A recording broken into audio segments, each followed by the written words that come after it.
Creating a system that reflects the community is in itself a community building process. When painful or violent conflict occurs, we actually create more security for our communities when we move towards each other rather than away from each other. Martin Luther King said, if you want peace, work for justice. And we really need a justice system that is fair. Ideally, we're looking not to replace one justice system with another, but to begin questioning and dialoguing around justice, using as a basis what we already have. At the Gandhi Institute, we don't just want to give a historical look back to what people like King or Gandhi did. We're wanting to move those ideas and principles forward in the world. And for us, restorative practices are an opportunity to really embody nonviolence in a systemic way, in a way that our community desperately needs. We started in communities in the mid-90s in Rio de Janeiro, where I live. And these were communities that were off limits to most of what the state does.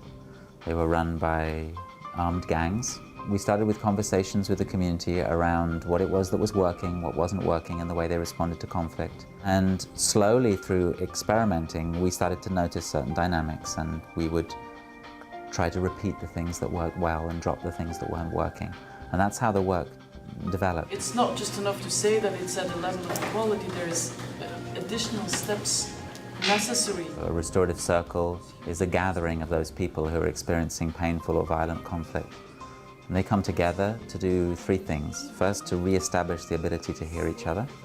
The second thing is to find out the good reasons why the horrible things happened, as in what were the underlying values that people were attempting to take care of when they said those painful words, when they did those painful things.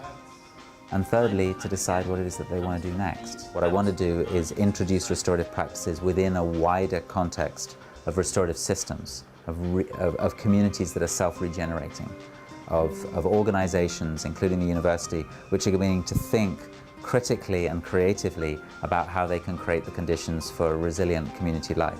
And in Rochester, we can see that context happening in several different areas. There's one project that's happening here in Rochester now where they're being used to help people who are coming out of prison to transition back in with their families and in with their communities. My particular hope coming up is to help advance the understanding among people who work with youth in the community overall and how they might use this work.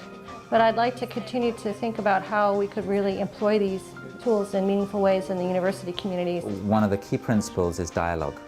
It's simply about taking more care and listening more deeply, listening not just to words but to meaning. When we start to connect on that level of meaning, we suddenly discover that actually we have the same fundamental values.